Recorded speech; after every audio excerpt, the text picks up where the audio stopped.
Hello viewers, आज हम बात करेंगे प्रोस्टेट कैंसर के बारे में। प्रोस्टेट कैंसर मेल्स में होने वाले कैंसर्स में one of the most common cancers है और ये ओल्ड एज में होता है। इसके सिम्टम्स क्या क्या हो सकते हैं?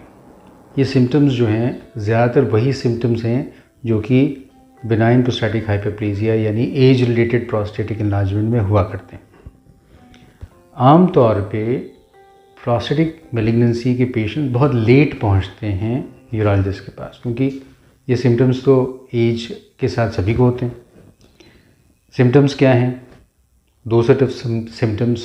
एक तो ये कि ऑब्स्ट्रक्टिव वॉइडिंग सिम्टम्स, ऑब्स्ट्रक्शन जिसमें हो, जैसे कि हेजिटेंसी, पेशाब करने गए तो टाइम लग रहा है शुरू होने में, पुअर स्ट्रीम यानी खुल के पेशाब नहीं हो रहा है, इंटरमिटेंसी यानी पेशाब रुक रुक के हो रहा है, सेंस ऑफ इनकम्प्लीट इवैक्यूएशन यानी पेशाब करने के बाद भी लगा कि भाई ब्लैडर खाली नहीं हुआ, या इरिटेटिव सिम्टम्स कि जिसमें फ्रीक्वेंसी है, बार बार पेशाब लग रहा है, अर्जेंसी है, तेज़ लगा तो रश करना पड़ रहा है टॉयलेट तक, अदरवाइज़ निकल जाएगा, अर्ज इनकॉन्टिनेंस यानी जाते जाते पेशाब कपड़ों में निकल जा रहा है, नॉक्चूरिया, कई बार उठना पड़ रहा है रात में पेशाब करने के लिए, नॉक्टर्नल इनकॉन्टिनेंस यानी पेशाब रात में सोते वक्त निकल जा रहा है, या पेशाब में खून आ रहा है।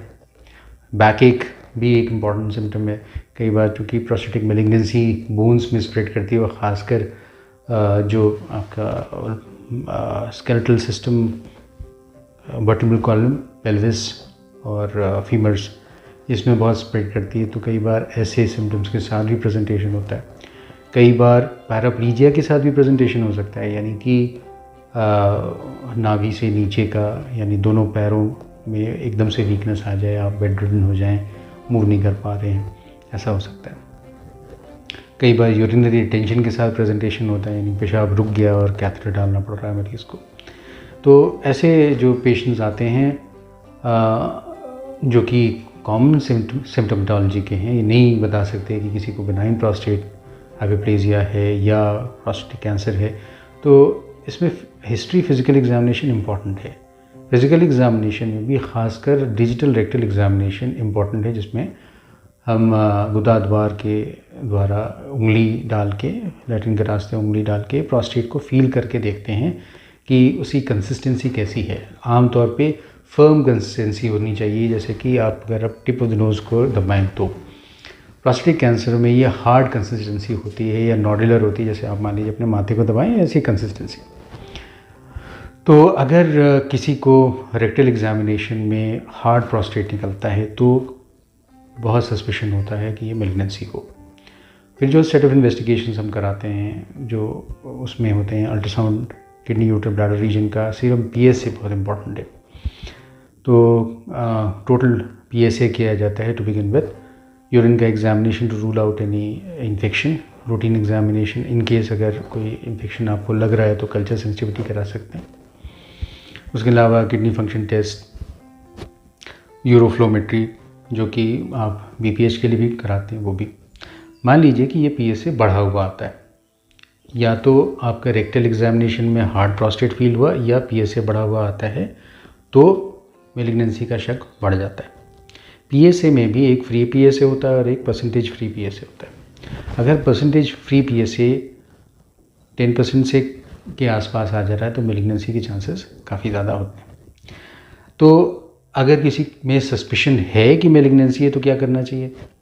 Transrectal ultrasound guided biopsy advice की जाती है ऐसे पेशेंट्स में, लेकिन उसका ये प्री रिक्विजिट है कि प्लेटलेट काउंट नॉर्मल होने चाहिए, कोई खून पतला करने की दवाइयाँ नहीं चल रही होनी चाहिए, अगर वैसी चल रही हैं तो उनको रोकना पड़ता है, PTINR नॉर्मल होना चाहिए और इन्फेक्शन नहीं होना चाहिए। तो एंटीबायोटिक की प्रेजेंस में और लैक्सेटिव दे के प्रिपेयर करके transrectal ultrasound guided 12 core biopsy होती है, और उसका नतीजा जो आता है तो उसमें देखते हैं कि भाई मेलिग्नेंसी है कि नहीं। जो भी मेलिग्नेंसी है मान लीजिए किसी को है, तो उसमें फिर ग्रेडिंग होती है, ग्लीसन्स ग्रेडिंग।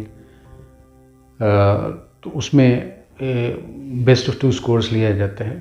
तो ग्लीसन ग्रेड की जो होती है ग्रेडिंग ऑन स्केल ऑफ 10 होती है।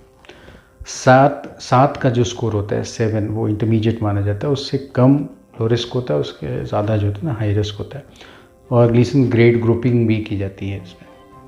अब मान लीजिए किसी का प्रूव हो गया बायोप्सी में कि हाँ मैलिग्नेंसी है, तो ये असेसमेंट ज़रूरी है कि ये कन्फाइंड टू द प्रोस्टेट है या स्प्रेड हो चुका है।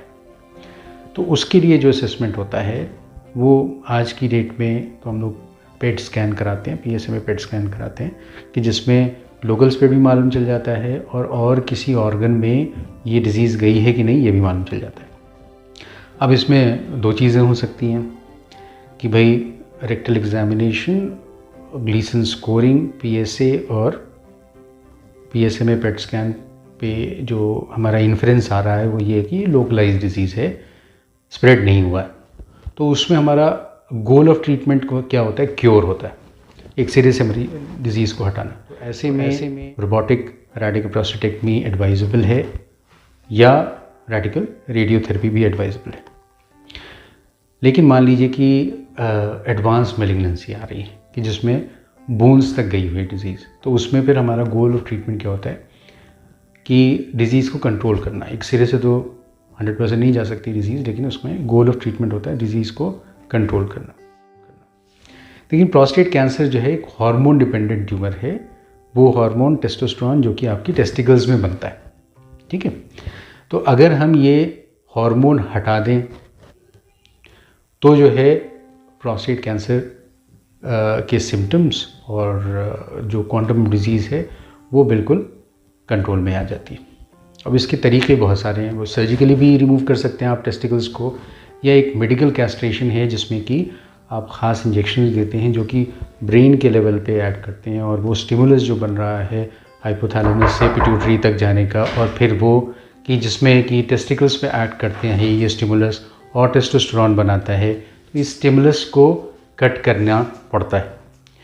तो ये मेडिकल कैस्ट्रेशन कहलाता है और ये हम कर सकते हैं LHRH एगोनिस्ट के साथ, एंटागोनिस्ट के साथ, और कुछ ओरल मेडिसिन भी दिए जा सकते हैं जैसे एंटी एंड्रोजन्स हैं जो कि हम दे सकते हैं, जो कि टेस्टोस्टेरोन के जो रिसेप्टर्स होते हैं उन पे ऐड कर सकती हैं और टेस्टोस्टेरोन के इफेक्ट को निगेट कर सकती हैं, ख़त्म कर सकती हैं। Usually in response to these medicine जो है ना काफ़ी हद तक कंट्रोल हो जाती है मैलिग्नेंसी। कभी कभार इन ट्रीटमेंट से अगर नहीं काम हो पाता, मान लीजिए कि सर्जिकल ट्रीटमेंट हमने किया या रेडियोथेरेपी की और रिकरेंस हो जाता है या बहुत एडवांस मैलिग्नेंसी है, तो कभी कभार कीमोथेरेपी भी करनी पड़ सकती है। और कीमोथेरेपी की जाती है, डोसीटैक्सल बेस्ड कीमोथेरेपी यूजुअली दी जाती है। और कुछ लोगों में अगर ये कारगर नहीं होती तो उसके बाद और भी ऑप्शंस हैं जैसे कबासीटैक्सल है, एक्स्ट्रामस्टिन है, ये दिए जा सकते हैं।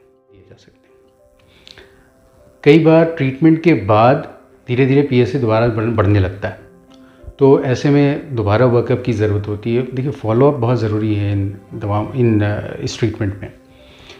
तो फॉलोअप में मान लीजिए कि अगर दोबारा से PSA बढ़ने लगता है तो हमें और एजेंट्स ऐड करने पड़ सकते हैं, और उसमें भी आज की डेट में कई ऑप्शंस अवेलेबल हैं जैसे अबायराट्रोन एसीटेट है, एंजालुटामाइड है।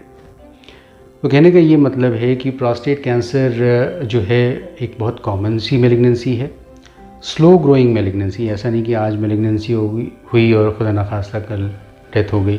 तो 5 ईयर सर्वाइवल इसमें काफ़ी अच्छा है, और अगर सही ट्रीटमेंट मिल जाए, सही वर्कअप के साथ, सही फॉलोअप के साथ, तो मरीज़ काफ़ी साल तक ज़िंदा रह सकता है। Thank you so much.